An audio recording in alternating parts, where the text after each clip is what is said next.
Hi friends, this is Michelle from East Ave Art. Today I'm sharing a bright, cheerful spring painting in watercolor.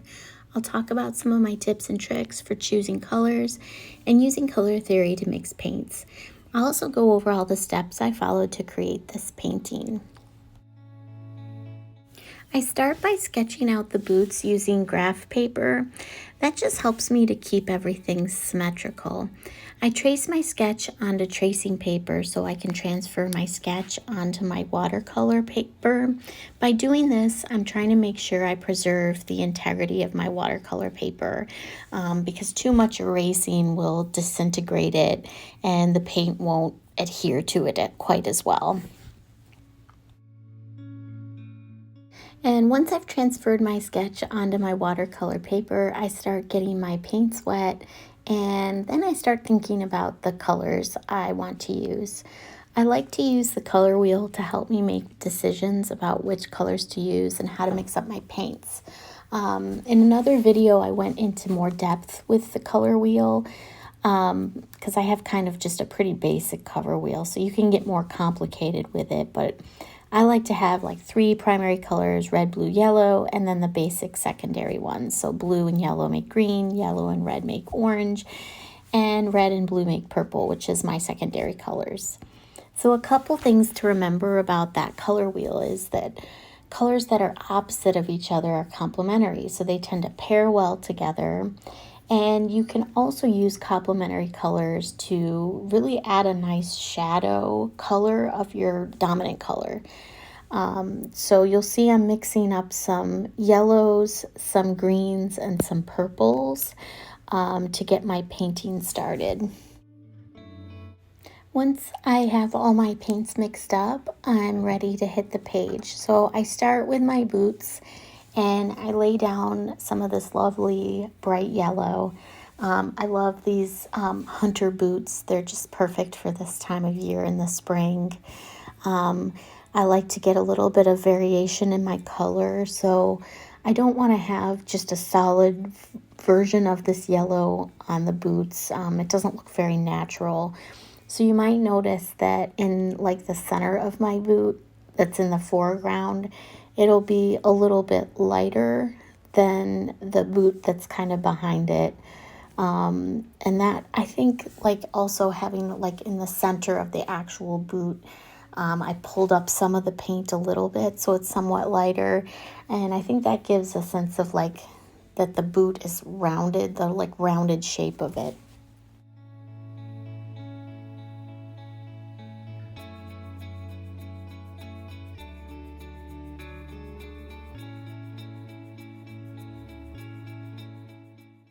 So I actually let the boot in the foreground dry a little bit before I paint the boot that you see me painting here in the background because I want them to look like, separate boots.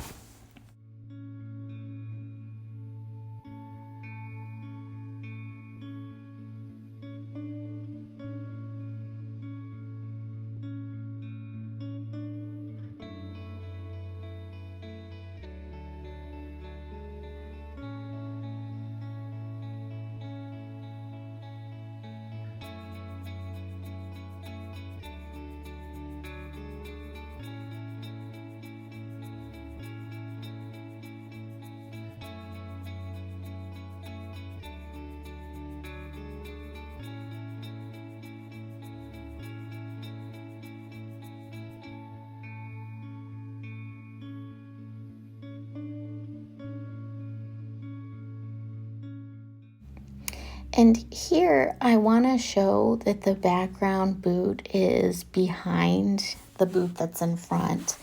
And the way I do that is I kind of mix up a little bit of purple into my yellow paint to create a shadow because yellow and purple are complementary colors. So putting in a little bit of purple into my yellow gives it a very natural looking shadow. And so I paint along the line between the two boots to kind of create that sense of a shadow. So you'll see me put down this kind of shadow color And then I also like to, clean off my brush, dry it a little bit, and then like smooth it out so it's not a totally harsh line. And that looks a little bit more realistic, I think.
Okay, and so I also have a little bit of a darker yellow that you can see I put over where the buckle is, kind of at the top of the shoe. I put that in already, and I'm using that same darker yellow to paint the rubber soles of my boots.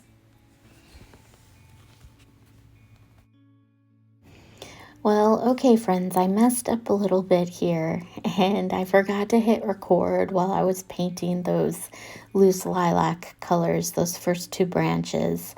Um, but basically, I'll just say I decided I wanted to integrate complementary colors with purples for these lilacs, and I thought it would be interesting for them to be sort of like different shades, which I think is kind of natural. You do see that out in nature. I think it depends on the soil composition. So I achieved this effect with these flowers by first using a really thin consistency. And I just lay down some like splotchy strokes. It doesn't have to be perfect. You're just giving the effect of those kind of bunches of flowers that you see on lilacs. And while it's still wet, you'll see I've dropped in a thicker consistency of the color that I'm using in some of the places. And I think it's more, showing where the bunches of flower would be denser. And I just kind of like to go back and forth between the thin consistency and the concentrated paint as I sort of perfect that shape of the flower. I also went in with a bit of green to show the stems behind the flower bunches in the lilacs, and it was just fun to have a bit of variety with the different branches. So you see one of them's kind of pinkish purple, whereas the other one is a bluish purple, and then I think I kind of have a more solid purple. And you see me here kind of going in with some finishing touches on these. I wanted some of the flowers to be hanging over the boot. As you can see, I'm perfecting that there.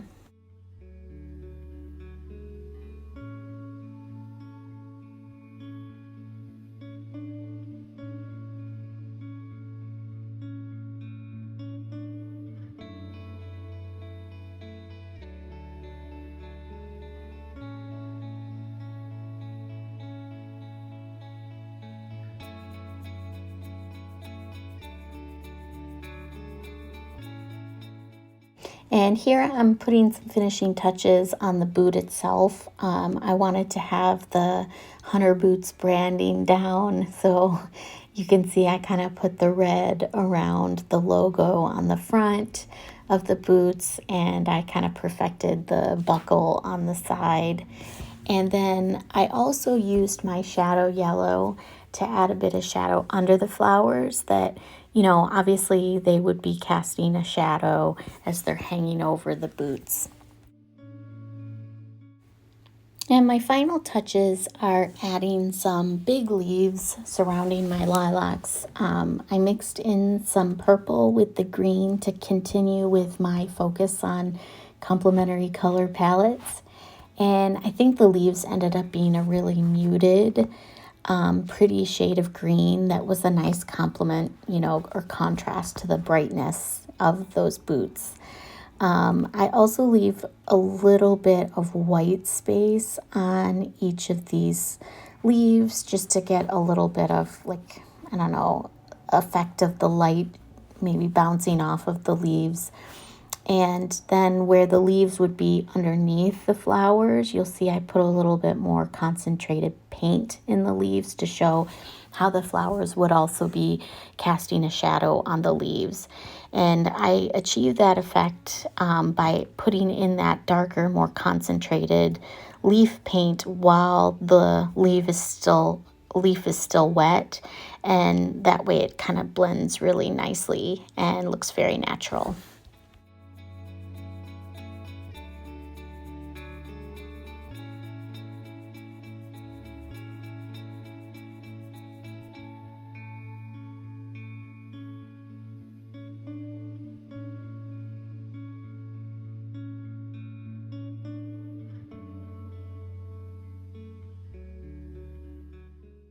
Okay, and there we go. Here's a bright, cheerful spring painting.